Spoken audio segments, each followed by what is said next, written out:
जो वाद सुरू आहे मराठी अमराठी, मराठी भाषा शिकली पाहिजे, मराठी भाषा आली तर पाहिजे, हे सगळ्यात महत्त्वाचं आहे. ज्या राज्यात राहतो, जी आपली कर्मभूमी आहे तिथली भाषा शिकण्यास म्हणजे मला खूप माझे स्टुडंट स्वतः म्हणतात मॅम 20 साल हो गए बट मराठी नहीं आती है, बुरा भी लगता है. आता तर मराठीचा प्रचंड मुद्दा काय असतो की रिक्षा चालकांनी मराठी शिकली पाहिजे आणि ती सक्ती पण केली आहे. आपलं व्यावसायिक मराठी कोण शिकवतं किंवा मोठ्यांना मराठी कोण शिकवतं? मराठी ही तशी अवघड भाषा मानली जाते शिकण्यासाठी वगैरे. तर आम्ही आईसोबत मारवाडी बोलतो आणि वडिलांसोबत मराठी बोलतो. मराठी भाषा शिकवण्याची आयडिया आहे ही नेमकी कशी तुझ्या मनामध्ये आली? तर आम्ही सण उत्सव सगळे महाराष्ट्रातले साजरे करतो. चांगली मराठी शिकायला एखाद्या नॉन मराठी माणसाला एक चांगली मराठी शिकायला किती दिवस लागतात साधारण? डायरेक्ट त्यांना ग्रामर वगैरे व्याकरण नाही शिकवत मराठीतलं, कारण मराठी व्याकरण अवघड आहे. आपने ऐसा क्या बताया कि मम्मी पूरे दिन रो रही है. मैं म्हणजे भावना जी क्या एक्टिंग है. महाराष्ट्र के एक्टर्स कितने अच्छे. मुझे पहले लगता था क्यों सीखना है, बट अभी मुझे लग रहा है और मुझे मराठी सीखनी. मराठी नाटकं तर लोक बघितलं ना, ज्यांना मराठी कळतही नाही ते मराठी नाटकांच्या प्रेमात पडतात. माझा मराठीची बोलू कौतुके, परी अमृतातेही पैजा जिंके. ज्ञानोबारायांच्या ह्या ओळी मराठीचं माधुर्य सांगण्यासाठी पुरेशा आहेत. मात्र हे जे माधुर्य आहे हे कुणाला कळलं? मराठी भाषेची ही जी गोडी आहे ती कुणाला कळली? तर ज्यांनी मराठी भाषा शिकली, ज्यांनी मराठी भाषा आत्मसात केली त्यांनाच ह्या गोष्टी समजल्या. मात्र आज जो वाद सुरू आहे मराठी अमराठी, मराठी भाषा शिकली पाहिजे, या सगळ्यांमध्ये एक अशी मुलगी जी स्वतः मारवाडी समाजातून येते, जी अमराठी आहे मात्र ती मराठी शिकते, त्यासोबतच फक्त मराठी शिकत नाही तर ती मराठी शिकवण्याचं काम करते. आजच्या घडीला या मुलीनं जवळपास 400पेक्षा जास्त लोकांना मराठी शिकवलं. तर आज या महाराष्ट्र दिनाच्या निमित्तानं थोडक्यातकडून थोडक्याच्या सर्व प्रेक्षकांना महाराष्ट्र दिनाच्या खूप खूप शुभेच्छा. आणि आपल्यासोबत आहेत थोडक्याच्या पॉडकास्टवर भावना संचेती. भावना, तुझं खूप खूप स्वागत आहे थोडक्यातमध्ये. धन्यवाद. खूप सारे थँक्यू. तुझं बेसिकली बॅकग्राऊंड जे आहे ते मारवाडी फॅमिलीचं आहे आणि विशेषतः म्हणजे मराठी व्यक्तीनं मराठी भाषा शिकली किंवा शिकवली तर त्यात असं फार काही वेगळं असं वाटत नाही. तू ज्यावेळेस मराठी भाषा शिकते आणि शिकवते त्यावेळेस याच्याबद्दल जास्त अप्रूप वाटतं आणि ते एक जरा थोडं उत्सुकतेचं कारण बनतं. तर आम्हाला हे जाणून घ्यायला आवडेल की तुझं बॅकग्राऊंड मूळचं काय आहे, तू कुठली आहेस मूळची आणि मराठीशी तुझा संबंध कधीपासून आला? सगळ्यात पहिले तर भलेही मी जन्माने म्हणजे माझे जैन समाजातून आहे मी, पण माझ्या खूप साऱ्या मित्रमैत्रिणींना ही गोष्टच माहिती नव्हती की मी जैन आहे किंवा माझी, कारण भाषा एवढी छान होती की ते मला सुरुवातीला म्हणायचे अरे आम्हाला माहितीच नाही की तू जैन आहेस वगैरे. त्यावेळेला वाटायचं अरे यार हे लोक माझ्याबद्दल असा का विचार करतात. पण आता उलट मला मस्त वाटतं की यार मी म्हणजे खरंच चांगली मराठी बोलते आणि त्यामुळे तसा विचार केला तर माझा जन्म हा पुण्यातलाच आहे, पण माझे आई बाबा आणि आम्ही प्रॉपर करमाळा, सोलापूर जिल्ह्यातलं एक छोटंसं गाव आहे आमचं पारेवाडी, करमाळा तालुक्यातलं. रेल्वे मार्गावरती हे गाव बरंचसं प्रसिद्ध आहे, पारेवाडी नावाचं गाव. तर माझं पूर्ण बालपण म्हणजे 10वी पर्यंतचं शिक्षण आणि एकूणच सगळं बालपण तिथेच गेलं. मग तुझी जी फॅमिली बॅकग्राऊंड आहे ती पारेवाडीत जरी असली तर तुझी जी फॅमिली ती मूळची तिथली आहे की ती कुठून स्थलांतरित झालेली आहे? जसं तू ऐकलं असेल जहाँ न पहुंचे बैलगाडी वहाँ पे पहुंचे मारवाडी अशी म्हण आहे.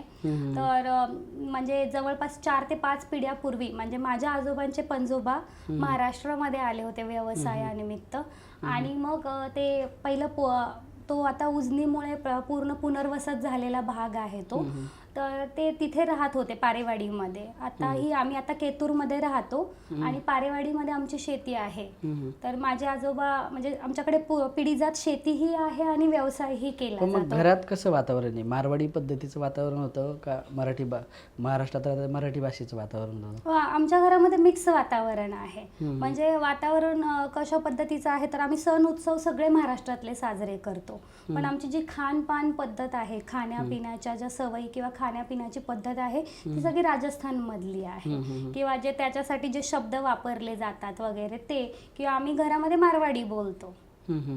मग मराठीचा संबंध तू जन्मल्यापासून तसा होता म्हणजे हां, म्हणजे माझी आई आहे ती मराठवाड्यातली आहे. बीड जिल्ह्यामधलं त्यांचं गाव आहे, माझ्या मामाचं गाव. आणि आमचं गाव सोलापूर जिल्ह्यातलं. माझ्या वडिलांच्या घरामध्ये पूर्वीपासून मराठीच भाषा बोलली जाते. मारवाडी फार कमी बोलली जायची. पण वडील व्यवसायासाठी कामानिमित्त सतत बाहेरच असतात. आईशी जास्त संपर्क येतो, तर आई मारवाडी भाषा बोलते. तर आम्ही आईसोबत मारवाडी बोलतो आणि वडिलांसोबत मराठी बोलतो. पण जी आईची भाषा असते साधारणतः मुलं ती भाषा आत्मसात करण्याची शक्यता जास्त असते. तुझ्या आईची भाषा जर मारवाडी भाषा होती आणि वडिलांकडे जरा मराठी बोलत होते, तरी पण आईशी जवळीक असेल तर म्हणजे त्यातून पण तू मराठीशी एवढं सख्य कसं काय साधलंस? म्हणजे आईसोबत आम्ही मारवाडी बोलायचो, पण आमच्या घरामध्ये एकूणच साहित्यिक वातावरण होतं. व्यावसायिक जरी असलो तरी पण माझे आजोबा झाले किंवा त्याच्या आधीचेही म्हणजे माझे वडील बोलतात की आमच्या घरामध्ये वाचनाची प्रचंड आवड आहे पहिल्यापासून. म्हणजे पूर्वीपासून खूप पुस्तकं, वर्तमानपत्र वाचली जातात वगैरे, आणि तेच सगळ्या सवयी आम्हालाही लागल्या. छोट्यापणीपासून वाचनाची आवड निर्माण झाली. किंवा आमच्या शेजारी वगैरे सगळे मराठी लोक होते, महाराष्ट्रीयन होते, शेतकरी कुटुंबातले लोक होते, त्यामुळे मराठी भाषा आपोआप जमत गेली. त्यांच्याशी खेळणं, बोलणं दिवसभर तेच. आईसोबत मारवाडी आणि इतर सगळ्यांसोबत मराठी, त्यामुळे मराठी भाषेसोबत जास्त जवळीक निर्माण झाली. आणि मारवाडी ही फक्त बोली भाषा आहे, ती लिहिण्यासाठी आणि यासाठी नाही वापरली जात. मग तू आता आधी पत्रकारितेचं शिक्षण घेतलं असं तुम्हाला आधी सांगितलं, तर पत्रकारितेचं शिक्षण जे घ्यायचं होतं तुला, ते तू आधीपासून ठरवलं होतं का? म्हणजे ह्या क्षेत्रामध्ये तू आली कशी पत्रकारितेच्या? पत्रकारिता ॲक्च्युली माझा पत्रकारितेचा म्हणजे माझं स्वप्न होतं. मी 6वी मध्ये होते आणि तेव्हा आमच्या सरांनी आम्हाला लिहायला लावलेलं इंग्लिशमध्ये की आय वॉन्ट टू बी, म्हणजे तुम्हाला काय व्हायचं आहे. मला माहिती पण नव्हतं की याला पत्रकारिता म्हणतात किंवा नव्हतं माहिती. 6वीला जरी असलं तरी इतकं काही माहिती नव्हतं, कारण तेव्हा एवढं डिजिटल मीडिया आणि मोबाईल वगैरे काहीच नव्हतं. त्यामुळे पण मी आमच्या सरांना जाऊन विचारलं की अहो सर, मला ते टीव्हीवर बातम्या देणारं बनायचं आहे, तर त्याला काय म्हणतात वगैरे. आमचे इंग्रजीचे सर मला त्याला जर्नलिस्ट म्हणतात आणि त्याला पत्रकार म्हणतात मराठीमध्ये. मग मी त्याच्यावर 5 ओळी लिहिल्या की मला पत्रकार बनायचं आहे वगैरे. मग माझे आजोबा पण मला म्हणायचे तू चांगली बोलतेस तर तू बनशील पत्रकार वगैरे. आणि मग तेच कुठेतरी डोक्यामध्ये फिट झालं होतं की मला पत्रकारिता करायचं आहे आणि जर्नलिझम करायचं आहे. पण एक जैन कुटुंबामधलं वातावरण आणि मला जे आवड होतं ते खूप 2 विरुद्ध टोकं होती सगळी, नाही म्हणलं तरी पण. म्हणजे कशा पद्धतीने तुला याला सपोर्ट होता घरच्यांचा पत्रकारिता करण्याला वगैरे? सपोर्ट सगळ्यांना सुरुवातीला वाटायचं की अरे आपलं कसं असतं, वयाच्या प्रत्येक टप्प्यावरती आपलं आवड बदलत जाते. लहानपणी प्रत्येकाला वाटतं की डॉक्टर, इंजिनियर बनावं. थोडं मोठं झालं की आवड होते. परत जेव्हा आपण 10वीला जातो तेव्हा आपली आवड बदलते आणि 12वी नंतर बऱ्याच वेळा आपण दुसरंच काहीतरी चूज करतो जे आपण कधी विचारही केलेला नव्हता. माझ्या बाबतीतही माझ्या आई वडिलांना वाटलं की हिचं हे डोक्यातून खूळच म्हणता येईल, हे निघून जाईल म्हणून वगैरे. पण माझ्या मनामध्ये ते खूप फिट झालं होतं की मला पत्रकारिता करायचं आहे, जर्नलिझम करायचं आहे. कारण वाचनाची पण खूप आवड होती. एकदा पेपरमध्ये नाव आलं होतं छोटंसं माझं, तर मला ते पण इतकं मस्त वाटलं होतं की अरे माझं नाव पेपरमध्ये आलं आणि तो पेपर माझ्याकडे अजून सुद्धा जपून ठेवलेला आहे वगैरे. आणि मग त्यानंतर 11वी पासून पुण्यात आले आणि मग अशा प्रकारे पुढचा प्रवास. पत्रकारितेचं शिक्षण घेतल्यानंतर काही काळ पत्रकारिता केली. महत्त्वाचा विषय हा आहे की पत्रकारिता करत असताना फक्त पत्रकारिता केली नाही, तर त्याच्या बाहेरची एक वाट चोखाळण्याचं काम तू केलं की ज्यामध्ये मराठी भाषा शिकवण्याचं काम. तर ही जी काही मराठी भाषा शिकवण्याची आयडिया आहे ही नेमकी कशी तुझ्या मनामध्ये आली आणि याला कशी सुरुवात केली तू? मी म्हणजे 2017-18ची गोष्ट असेल तेव्हा मी वृत्तपत्रामध्ये काम करत होते आणि प्रॉपर पत्रकारिता करत होते. म्हणजे आम्ही फील्डवरती जाऊन बातम्या जमा करणं, लोकांशी बोलणं, लोकांच्या छोट्या छोट्या मुलाखती घेणं, स्टोरीज करणं, हे सगळं चालू होतं. त्याचबरोबर त्यानंतर मी म्हणजे वृत्तपत्राचं सोडलं, मला कामाच्या वेळा माझ्या जमत नव्हत्या. त्यानंतर मी काही मॅगझिन्समध्ये काम करायला सुरुवात केली आणि फ्रीलान्सर म्हणून काम करायला सुरुवात केली. तेव्हा मी म्हणजे अमराठी लोकांना, हिंदी भाषिक लोकांना भेटायचे इंटरव्ह्यूसाठी वगैरे. कारण व्यावसायिक मॅगझिन होतं ते, त्याच्यामध्ये आम्ही बिझनेस स्टोरीज करायचो. तर तेव्हा मग मी लोकांना विचारायचे, ते पहिलं तर मला म्हणायचे अरे तू पण जैन आहेस आणि तू इतकी छान मराठी कसं काय बोलते, आम्हाला पण मराठी शिकायचं आहे. मग मी म्हटलं तुम्ही का शिकत नाही मराठी वगैरे. तर ते म्हणले हे नॉर्मली सगळे 1ली ते 10वीच मराठी शिकवतात. आपलं व्यावसायिक मराठी कोण शिकवतं किंवा मोठ्यांना मराठी कोण शिकवतं. मग मला तेव्हाच वाटलं यार मला जर कधी फ्युचरमध्ये संधी मिळाली किंवा मला जर करता आलं तर मी नक्की अडल्ट लोकांसाठी म्हणजे मोठ्या लोकांसाठी मराठी भाषेचा स्वतःचा अभ्यासक्रम बनवेल. ही फक्त संकल्पना होती माझ्या मनामध्ये, पण ते सतत माझ्या मनामध्ये होते 2018 पासून. मग पण याचं मूर्त स्वरूप कसं आलं किंवा ज्याची सुरुवात नेमकी कधी झाली? 2022ची गोष्ट होती, मार्च एप्रिल महिन्यामधली. सोशल मीडियावरती तेव्हा मी काही वेबसाईटसाठी फ्रीलान्सिंग म्हणून काम करत होते, घरून काम चालू होतं. एका ग्रुपवरती पुण्यातल्या आलं होतं की तिथल्या साऊथ इंडियन मुलांना, दक्षिणेतल्या मुलांना, 2 मुलांना मराठी भाषा शिकायची आहे, पण त्यांना हिंदी आणि इंग्लिश थोडंफार येत होतं, जास्त येत नव्हतं. तर त्यांना असं कोणीतरी व्यक्ती हवा होता की ज्याचं हिंदी आणि इंग्लिशवरतीही प्रभुत्व असेल आणि तो मराठी शिकवू शकत असेल. मग मी माझ्याकडे काहीच म्हणजे माझ्या डोक्यात अशी काही कन्सेप्ट पण नव्हती, पण मी सहज त्यांना मेसेज केला की मी तुमच्या मुलांना शिकवू शकते वगैरे. तर त्या म्हणाल्या ठीक आहे, मग आपण एक क्लास करूयात. मग मी म्हटलं की आपण ऑनलाईनच माध्यम निवडूयात, कारण ऑनलाईन माध्यमामुळे आपण कोणाशीही कुठेही कनेक्ट होऊ शकतो. आणि मग त्यांना डेमो दिला वगैरे आणि त्यांना प्रचंड आवडली ती गोष्ट. त्यामध्ये आमच्या मुलांनी खूप एन्जॉय केला तुमचा क्लास, आपण कंटिन्यू करूया. मग त्या मुलांना शिकवायला सुरू झालं आणि मग असंच कनेक्शन थ्रू विद्यार्थी येत गेले. त्यानंतर काही बिझनेस प्रोफाईल बनवली मी स्वतःचे. कंटेंट क्रिएशन ऑलरेडी जमत असल्यामुळे आणि माध्यमांमध्ये काम केलं असल्यामुळे माहिती होतं प्रसिद्धीसाठी काय काय गोष्टी कराव्या लागतात, म्हणजे व्यवसाय चांगल्या प्रकारे. मग गुगल बिझनेस थ्रू वगैरे मी स्वतःची प्रोफाईल बनवली आणि माझ्या क्लासचं नावच आहे मराठीचा क्लास. म्हणजेच काय तर पासून मराठी तुम्ही शिकू शकता, म्हणजे हसत खेळत मराठी शिका. आणि मग मला लोकांचे फोन यायला लागले, त्यांच्या अडचणी समजायला लागल्या, त्यांच्या रिक्वायरमेंट समजायला लागल्या आणि मग मी तसा अभ्यासक्रम डेव्हलप करत गेले. पण मग हे करत असताना ह्याची व्याप्ती वाढत होती एकीकडं, आणि तुझी पत्रकारितेचं जे स्वप्न होतं, मग ह्या दोन्हीमध्ये तुला असं कुठंतरी वाटलं नाही का की तू वेगळ्या ट्रॅकवर जाते वगैरे असं? हां, आता आपल्या पत्रकारितेचं सगळ्यात मोठं माध्यम काय की संवाद साधणं लोकांशी. आणि मी म्हणजे 2020 कोविडपासून मी घरातूनच काम करत होते, वर्क फ्रॉम होम. तर तेव्हा माझा जो हेतू होता, मला लोकांमध्ये जाऊन ज्या बातम्या बनवण्याची आवड होती ती कुठेही पूर्ण होत नव्हती. आणि मग मला वाटलं की यार मी 2 लोकांना भेटत नाहीये, बोलत नाहीये, मला त्यातून नवीन काही शिकता येत नाहीये. पण ह्या माध्यमातून काय व्हायला लागलं, रोज मला वेगळ्या फील्डमधल्या लोकांचे फोन यायचे, कधी डॉक्टर, कधी लॉयर, कधी काही, खूप वेगळ्या प्रकारचे, म्हणजे जे मला फील्ड सुद्धा माहिती नव्हत्या.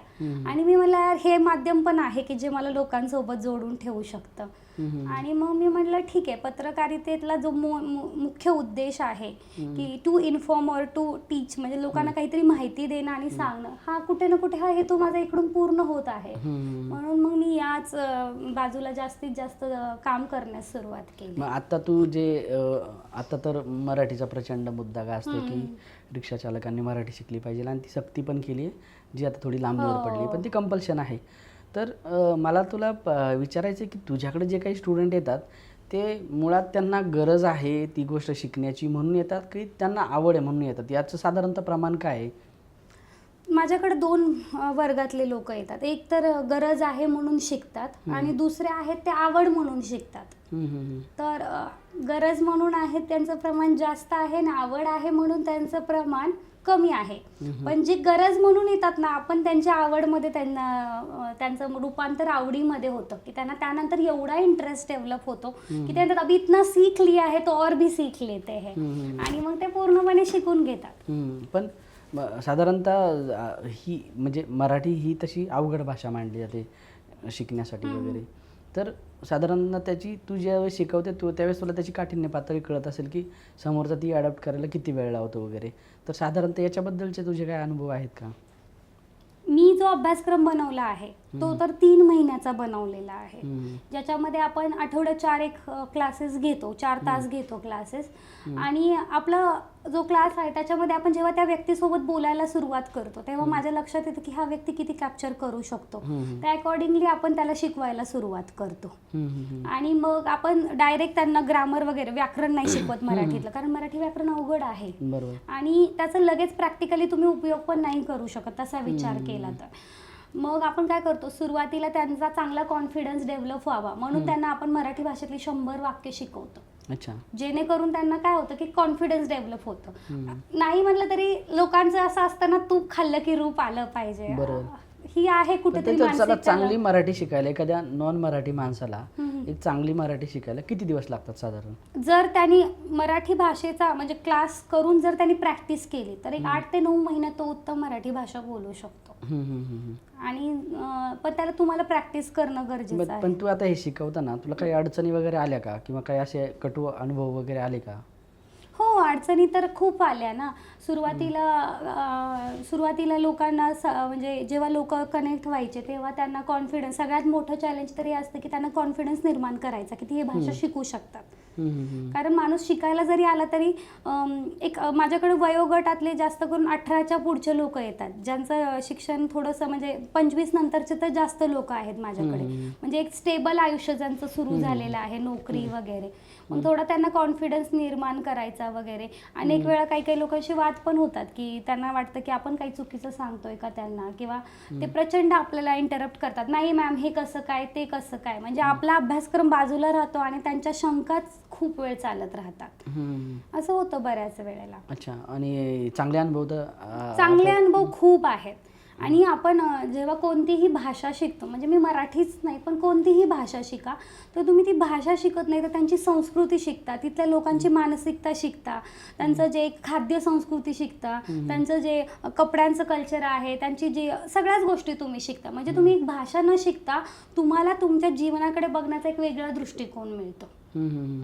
मग यातले काही अनुभव वगैरे आहेत असे चांगले अनुभव? हो, खूप छान छान अनुभव आहेत. माझ्याकडे आता एक बिहारच्या सासू सुना होत्या, त्यांचा क्लास असायचा. तर त्यांच्या मुलाने म्हणजे त्यांच्या मुलाने क्लास लावला, त्याचा फोन आला, म्हणला मॅडम माझी आई पण आहे आणि माझी बायको पण आहे आणि आम्ही बऱ्याच राज्यांमध्ये राहिलेलो आहे व्यवसायासाठी आणि आम्ही ज्या राज्यात जातो त्या राज्याची भाषा शिकतो आम्ही.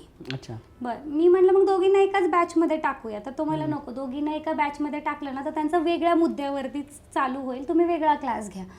आणि मग आम्ही त्यांना शिकवायला सुरुवात केली. त्या आजी होत्या त्या 65-70 वर्षाच्या पुढच्या होत्या आणि त्यांची सून एकदम यंगमध्ये, ती पटापटा शिकायची आणि हा एकदम आपलं हळू चालायचं. आणि दर शुक्रवारी आम्ही त्या दोघींचा क्लास एकत्र घ्यायचो आणि कॉम्पिटिशन लावायचो की किती ह्यांना येतं. मग मी त्यांना एकदा सांगितलं की तुम्ही ना मराठी पिक्चर बघायला सुरुवात केली त्यांनी. मग मी त्यांना म्हटलं एकदा माहेरची साडी पिक्चर बघा तुम्ही वगैरे. त्यांनी तो बघितला आणि त्या प्रचंड रडायला लागल्या. त्यांना कंट्रोल, त्यांच्या मुलाचा फोन आला, मॅडम आपने ऐसा क्या बताया कि मम्मी पूरे दिन रो रही है. मैं म्हणजे भावना जी क्या एक्टिंग है, महाराष्ट्र के एक्टर्स कितने अच्छे, मेरी स्टोरी पूरी उन्होंने स्क्रीन पे बता दी वगैरे. मग त्यांनी सांगितलं वगैरे आणि त्यांना मराठी पिक्चर खूप आवडले. म्हणजे त्या अक्षरशः प्रेमात पडल्या. म्हणल्या मुझे पहले लगता था क्यों सीखना है, बट अभी मुझे लग रहा है और मुझे मराठी सीखनी. आणि त्या चांगली मराठी शिकल्या माझ्याकडून. त्यांच्या सुनेने तर शिकलीच, त्या स्वतः पण खूप सुंदर आणि आता त्या मराठीत बोलतात सासू सुना. आणि मला आणखीन एक विचारायचं की आपल्याकडे शक्यतो मराठी शिकण्याची जेव्हा बोललं जातं किंवा सक्ती केली जाते त्यावेळेस आपण साधारणतः जे ते परप्रांतीयांबद्दल बोलतो. परप्रांतीय म्हणजे UP, बिहारी किंवा साऊथ इंडियनचे लोक असतील. तर मला हे विचारायचं तुला की बाहेरच्या या पलीकडं बाहेरच्या देशातून शिकणाऱ्या मुलांचं प्रमाण आहे का, शिकणाऱ्या विद्यार्थ्यांचं प्रमाण आहे का? हो, बाहेरच्या देशातून पण बरेच लोक माझ्याकडे शिकतात. म्हणजे ज्यांचे आई वडील महाराष्ट्रातच राहत होते पण आता ते तिकडे स्थायिक झालेले आहेत, त्यांची मुलं तिकडेच जन्माला आलेली आहेत वगैरे. पण त्यांना वाटतं की आपल्या मुलांना मराठी भाषा यायला पाहिजे किंवा त्यांनी शिकलीच पाहिजे. मग आपण त्यांच्यासाठी वीकेंड क्लासेस असतात आपल्याकडे आणि जेव्हा ते भारतात येतात ना तेव्हा ते 100% मला येऊन भेटतात. म्हणजे त्यांना आवडतं भेटायला, अरे मॅमला भेटायचं आहे, मॅमला. ते मला प्रेमाने बाई बोलतात. म्हणजे बाईंना भेटूयात त्या आवडीने मला भेटायला वगैरे येतात. आणि आमचं खूप छान, म्हणजे 2-2, 3-3 वर्ष झालं बरेच मुलं शिकतायत माझ्याकडे. तुला मध्यंतरी माध्यमांमध्ये खूप प्रसिद्धी पण मिळाली होती, तर म्हणजे त्याचं काय कारण होतं नेमकं? तेव्हा मराठी भाषेचा मुद्दा खूप गाजला होता. म्हणजे खूप वाद चालले होते की मराठी भाषा शिकाच तुम्ही, किंवा लोकांना फोर्स केला जात होता वगैरे. आणि त्या दरम्यानच माझं एका बँकेसाठी ट्रेनिंग चाललं होतं. मी बँकांसाठी पण ट्रेनिंग देते, म्हणजे ज्या आपल्या बँका आहेत, नॅशनलाइज बँका आहेत, त्यांच्यासाठी त्यांच्या स्टाफला आम्ही ट्रेन करतो त्यांच्या इन्स्टिट्यूटमध्ये जाऊन. तर तेव्हा त्या दिवशीच माझी 100-120 विद्यार्थ्यांची बॅच झाली होती. आणि त्यातला एक फोटो होता, तो मी सोशल माध्यमांवरती टाकला आणि त्याच्यावरती लिहिलं की म्हणजे मी अमराठीच आहे, म्हणजे माझा जन्म मातृभूमी, जन्मभूमी, कर्मभूमी महाराष्ट्र ही असलं तरी मी अमराठी आहे.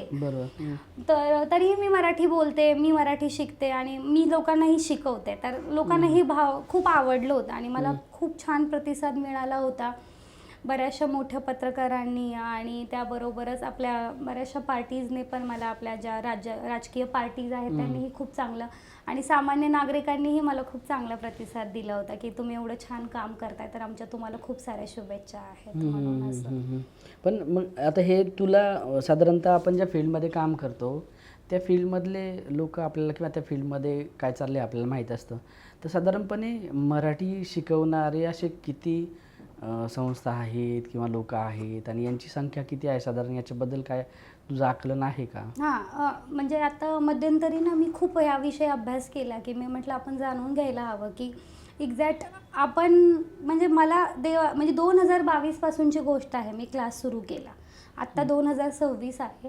या 4 वर्षामध्ये मला एकही दिवस असा गेला नाही आहे की मी शांत बसली आहे किंवा माझ्याकडे विद्यार्थी नाही आहेत. माझ्याकडं खूप लोक येतात, म्हणजे अक्षरशः पुढच्या 6-6, 7-7 महिन्याचे स्लॉट बुक्ड आहेत. आणि मी सकाळी 6 वाजल्यापासून क्लास घेते रात्री 12 वाजेपर्यंत. म्हणजे म्हणजे बाहेरच्या कंट्रीमधले स्टुडंट आहेत, त्यांची रात्री 11 ते 12ची बॅच असते वगैरे. मग मी म्हटलं की आपल्याला एवढं छान रिस्पॉन्स येतो, याचं कारण काय हे पण आपण शोधलं पाहिजे. तेव्हा मी पाहिलं तर अडल्ट लोकांना शिकवणारा म्हणजे एक 2च क्लासेस आहेत, आणि त्यातली त्यात आपला पूर्ण प्रॅक्टिकल बेस क्लास आहे, त्यामुळे आपल्याला चांगला रिस्पॉन्स आहे. आणि माझं हिंदी आणि इंग्रजी भाषेवरही चांगलं प्रभुत्व आहे. हा पण मला वाटतो की एक चांगला मेन प्लस पॉईंट असू शकतो जास्तीत जास्त लोकांशी कनेक्ट होण्यासाठी. नाही, पण मग हे असं आहे का की तुला जो मिळणारा प्रतिसाद आहे तो यामुळे जास्त असेल की या प्रकारचे शिकवणाऱ्या संस्था किंवा व्यक्ती फार कमी संस्था आहेत तर वगैरे? नाहीच आहे, जास्त संस्था नाहीच आहे. मग हे लँग्वेज शिकवणारे वगैरे जे असतात ते मराठी पण शिकवत असतील, पण त्यांच्या आणि याच्यात तुझ्या शिकवण्यामध्ये काही फरक आहे का बेसिकली? हां आहे. आपण फक्त भाषा बोलायला नाही शिकवत आपण आता तुम्हाला आपण आता शिकवतो बघ, मी सगळ्यात घड्याळ पण शिकवते, आता किती वाजले, काय वाजले वगैरे. मग मी त्यांना नाही त्याचं एक बडबड गीत पण शिकवते, आपण जे लहानपणी म्हणायचो मोठ्या लोकांना बडबड गीत शिकवायचं. घड्याळात वाजले 1, आई नाही का, आईने केला केक, केक खाण्यात 1 तास गेला, मी नाही अभ्यास केला. मग त्यांना तास शब्द कळतो, असे शब्द कळतात, आणि मग ते दिवसभर ते गाणं ऐकत बसतात. ते म्हणतात हे गाणं. हां, ते गाणं म्हणतात. मग त्यांना पावसाळा, त्यांना सीझन शिकवताना गाणं शिकवायचं, ए रे पावसा तुला देतो पैसा, ठीक आहे ना. आणि मग त्याच्यानंतर त्यांना मराठी पाट्या शिकवायच्या, मराठी म्हणी शिकवायच्या. मग त्यांना खूप भारी वाटतं. किंवा त्यांना आता खूप सारे हिंदी पिक्चरमध्ये मराठी उखाणे शिकवतो आपण. परत मराठी पिक्चर, खूप सारे हिंदी पिक्चरमध्ये मराठी डायलॉग्स आहेत, त्यांना ते शिकवायचे. मग त्यांना खूप भारी वाटतं, अरे यार मस्त आहे. आणि आपल्या कोर्सच नाव आहे हसत खेळत मराठी शिका. म्हणजे तुम्हाला काय असं खूप जोर देऊन शिकवायचं नाही की अरे तुम्हाला आज ग्रामर शिकायचं आहे, तुम्हाला आज काळ करायचे आहे, तुम्हाला आज क्रियापदच करायचे आहेत, असं नाही आहे. पूर्ण प्रॅक्टिकल बेस आहे. आता तू लॉ फील्डमधून आलायस तर तुझं लॉ रिलेटेड की तुला मराठीमध्ये लॉचे माझ्याकडे एक 200-400 शब्दांची डिक्शनरी आहे, मी वेगळी बनवली आहे. अच्छा, ते शब्द पाठ करून घेतो आपण सगळे त्यांच्या. कारण मला हेच विचारायचं होतं आणखी की म्हणजे तू जी मराठी भाषा शिकवते तिचा असं काही ठरलेला एक आराखडा आहे की या पद्धतीने शिकवायचं का ते कस्टमाइज होतं वेगवेगळं? कारण तू बँकांना ट्रेनिंग देते म्हणालीस, डॉक्टरना शिकवते म्हणालीस, तर ते म्हणजे कसं त्या गोष्टी कशा मॅनेज करते? तर एक छोटा फॉर्मॅट तर फिक्स आहे की बेसिक गोष्टी ज्या लोकांना लागतात डे टू डे लाईफमध्ये त्या तर सगळ्यांसाठी कॉमन आहेत. प्लस आता तुझ्या फील्डच्या अकॉर्डिंगली तुझं रिक्वायरमेंट आपण कम्प्लीट करतो. आता समजा तुम्हाला मॅडम मी डॉक्टर आहे, तर मग डॉक्टरांशी रिलेटेड आपण छोटे छोटे संवाद करून घेतो. म्हणजे मी डॉक्टर बनते, त्या पेशंट बनतात, मग त्यांना बॉडी पार्ट्सवरती जास्त फोकस करायचं, किंवा आपण बोली भाषेत जे शब्द वापरतो, खूप डोकं दुखतंय, ताप आला, ही गोळी घेतली, ती गोळी घेतली, असे वाक्य शिकवायचे. लॉ फील्डमधले झालं, परत सगळ्याच फील्ड, व्यावसायिक स्तरावरती पण झालं. हॉटेल चालवणारे हॉटेल व्यावसायिक पण माझ्याकडे बरेचसे मराठी शिकले होते, ते झालं. किंवा ब्रोकर असतात जे जागा दाखवतात, त्यांनाही मराठी शिकवतो आपण. मग त्यांना ब्रोकर सोबत संवाद करताना कसा करायचा, काय हे शिकवताना आपण व्यावसायिक मराठी शिकवताना मराठी संख्या शिकवण्यावर जास्त फोकस. तू मागाशी मला आणखीन एक म्हटली की तू फक्त भाषा शिकवत नाही, तर तू संस्कृती शिकवते. म्हणजे भाषिक संस्कृती असेल, खाद्य संस्कृती असेल, किंवा इकडचे पेहराव असतील वगैरे, ह्या सगळ्या गोष्टी शिकवते. म्हणजे ह्याची डिमांड असते का ते आपसूक त्या सगळ्या गोष्टींमध्ये शिकवलं जातं वगैरे, का तुला स्पेशली डिमांड वगैरे केली आता जाते? जेव्हा एखाद्या विद्यार्थ्याशी बोलतो ना आपण, जेव्हा त्याचा क्लास सुरू, 1-to-1 क्लासेस आहेत आपले, किंवा तुमच्याच ग्रुपमधले 1-2 लोक असेल तर त्यांचा क्लास, पण आपण असे 10-15 लोकांचे एकत्र बॅच घेत नाही आपण. मग आपण जेव्हा बोलतो आता, तेव्हा लक्षात येतं की अरे हा माणसाला ना खाण्यामध्ये इंटरेस्ट आहे, या माणसाला फिरण्यामध्ये इंटरेस्ट आहे. मग आपण त्या गोष्टी त्यांना सांगतो त्या रिलेटेड. आता एखाद्या खाण्याची आवड आहे, तो पुण्यामध्ये आहे, तर त्याला विचारायचं तुम्हाला महाराष्ट्रातला कुठला पदार्थ आवडतो. मग तो म्हणतो मॅडम मुझे ना वो मिसळ बहुत पसंद है. मग त्याला मिसळचे स्पॉट सांगायचे 4-5. मग तो जाऊन इंटरेस्टने ती मिसळ हे करतो. आता काही लेडीज असतील गृहिणी, तर त्यांना रेसिपी शिकवायच्या महाराष्ट्रातल्या. अशा प्रकारे आपण करतो, सांगतो. आपला 1 तासाचा क्लास असतो, त्याच्यामध्ये आपलं 45 मिनिट आपण आपला पोर्शन शिकवतो आणि 15 मिनिटं आपण त्यांच्याशी इतर विषयांवरती गप्पा मारतो. मला आणखी एक महत्त्वाची गोष्ट आहे की जनरली काय होतं की मुलींच्या करिअरबाबत हा शिफ्ट पाहायला मिळतो की जनरली लग्नाआधीचं करिअर आणि लग्नानंतरचं करिअर याच्यात फरक असतो. कारण लग्नाआधी फार जबाबदारी नसतात, लग्नानंतर जबाबदारी येतात. मला तुझ्या बोलण्यातून हे जाणवलं की तुझा हा जो शिफ्ट आहे तो त्याच काळात झाला की लग्नाच्या आधीचा तुझं म्हणजे जे काही तू जे काही नोकरी वगैरे करत होती आणि लग्नाच्या नंतरनं तुझे जे पूर्ण प्राधान्यक्रम आहे ते बदलून गेले. तर हा शिफ्ट जो आहे तो बाकी खूप महिलांना पण सहन करावा लागतो. तर मला वाटतं की तू त्याच्याशी ॲडजस्ट केलं, तुझी स्वप्न वेगळी होती, पण त्या सगळ्या गोष्टींना ॲडजस्ट करून तू तुझं नवीन एक करिअरची वाट शोधलीस. तर म्हणजे असं की स्वतःच्या स्वप्नांना मुरड घालून या अशा पद्धतीनं वाट शोधणं वगैरे हे कसं आत्मसात केलं पाहिजे किंवा ह्या गोष्टी कशा केल्या पाहिजे हे जरा थोडंसं आम्हाला सांग, की जेणेकरून ज्या मुली असतील की लग्नानंतरनं म्हणजे आपल्या एक करिअरकडं वेगळ्या पद्धतीने पाहतील किंवा आपल्या करिअरच्या वेगळ्या संधी शोधतील. ह्यासाठी मला वाटतं तू थोडं सांगावंस की हा शिफ्ट तुझा कसा होता आणि बाकीच्यांसाठी तो प्रेरणादायी राहू शकतो. हां, आता म्हणजे मी तुला जसं सांगितलं, माझं बॅकग्राऊंडच आहे की 1000-1500 लोकसंख्या असलेल्या गावातून मी आले. माझं 1ली ते 4थी पर्यंतचं शिक्षण जिल्हा परिषद शाळेमध्ये झालं. 5वी ते 10वी पर्यंतचं शिक्षण तिथेच गावामध्ये झालं वगैरे.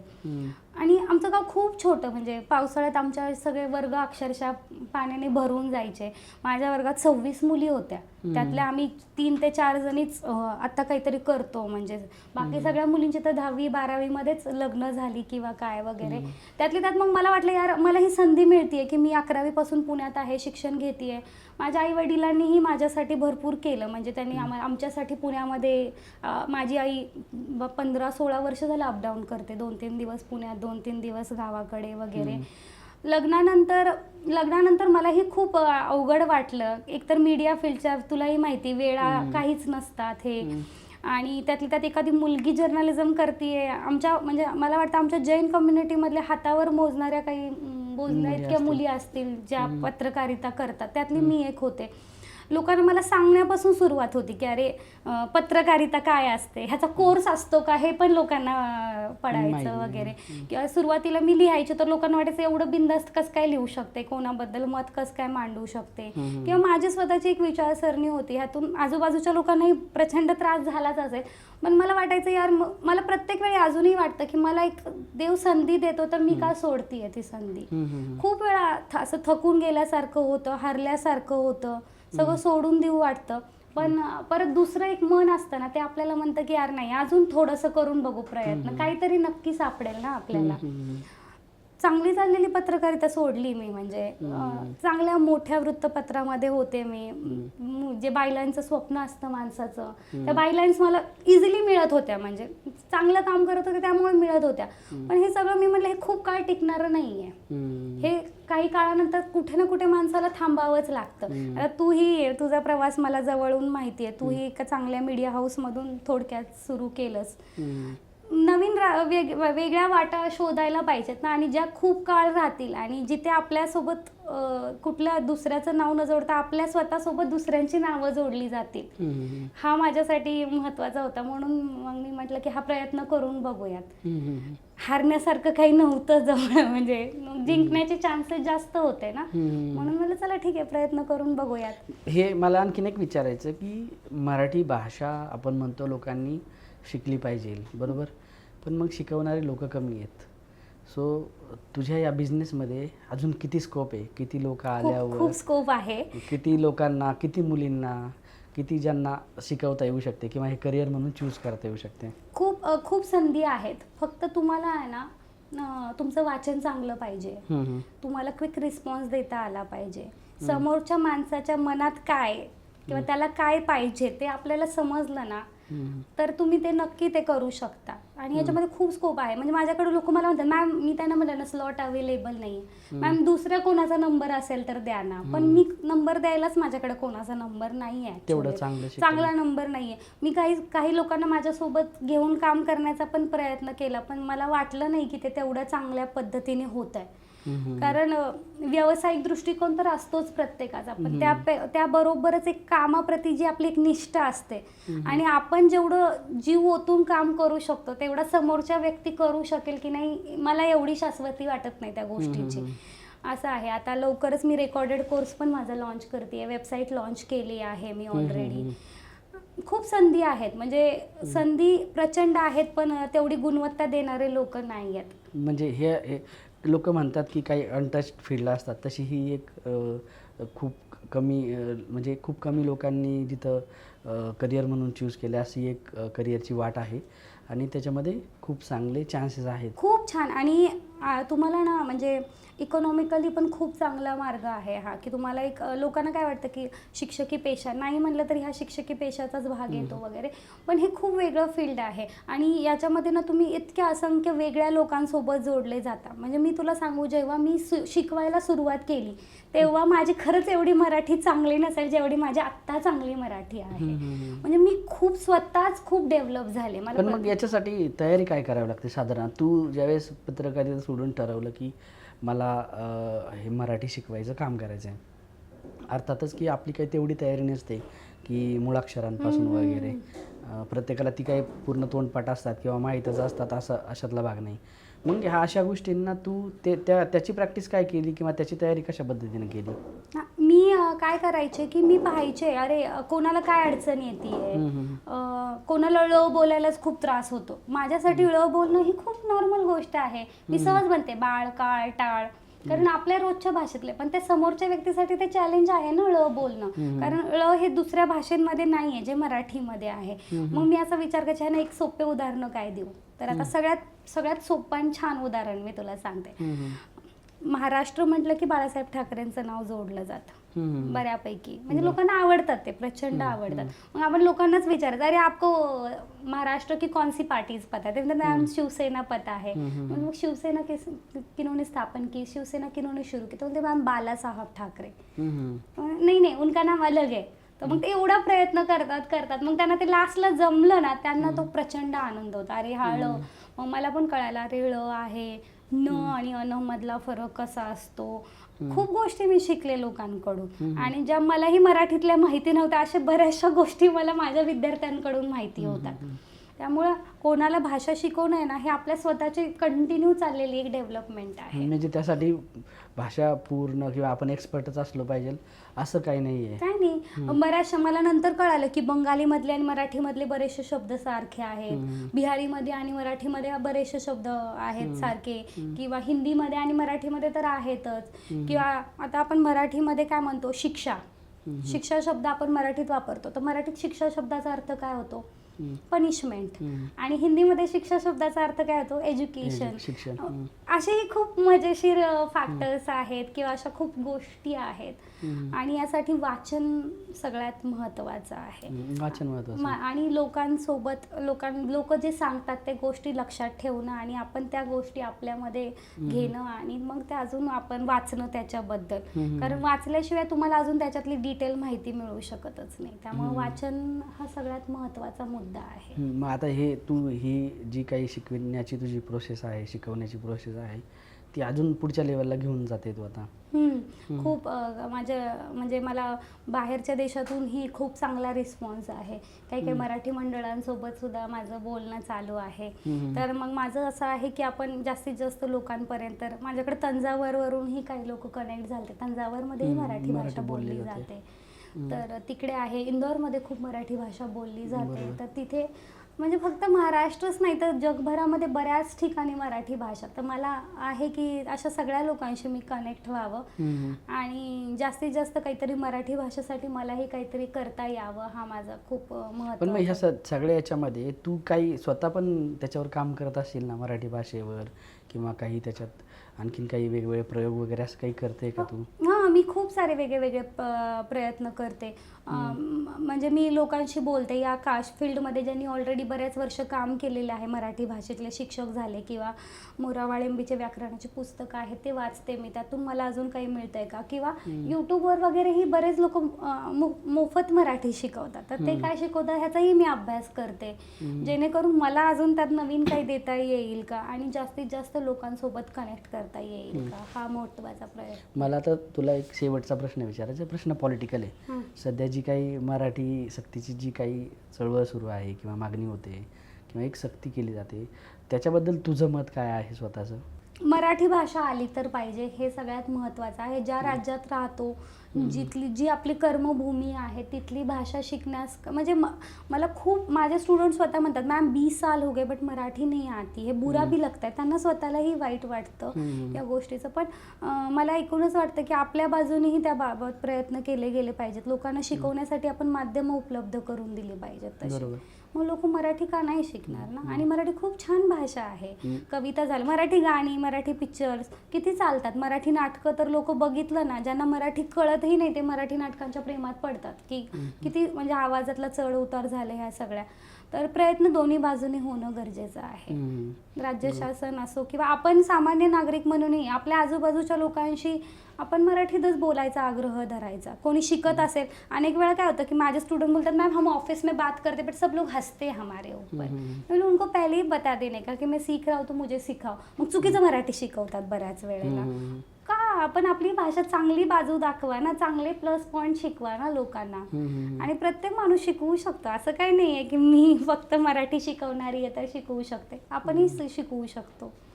तर मराठीची सक्ती जी आहे ती म्हणजे तुम्ही महाराष्ट्रात राहत असाल तर मराठी आलीच पाहिजे. मात्र त्यासोबतच महाराष्ट्रातील लोकांनी, इथल्या व्यवस्थांनी तशी व्यवस्था केली पाहिजे की ज्या प्रकारे बाहेरचे जे परप्रांतीय असतील, बाहेरच्या राज्यातील लोक असतील ते इथं येतील आणि त्यांना शिकण्याचे काही प्लॅटफॉर्म उपलब्ध होतील, यासाठी सुद्धा प्रयत्न झाले पाहिजे. तर आपल्यासोबत होती भावना, आणि भावनाचा जो प्रवास आहे एक पत्रकार होण्यापासूनचे ते मराठी भाषा शिकवण्यापर्यंतचा तो जो प्रवास आहे तो एकदम अफलातून प्रवास आहे आणि एक प्रेरणादायी प्रवास आहे. मुलींसाठी खूप प्रेरणा देणारी गोष्ट आहे की एक वेगळ्या प्रकारचं करिअर तिनं स्वीकारलं आणि त्या मार्गावर ती खूप यशस्वीरित्या प्रवास करत आहे.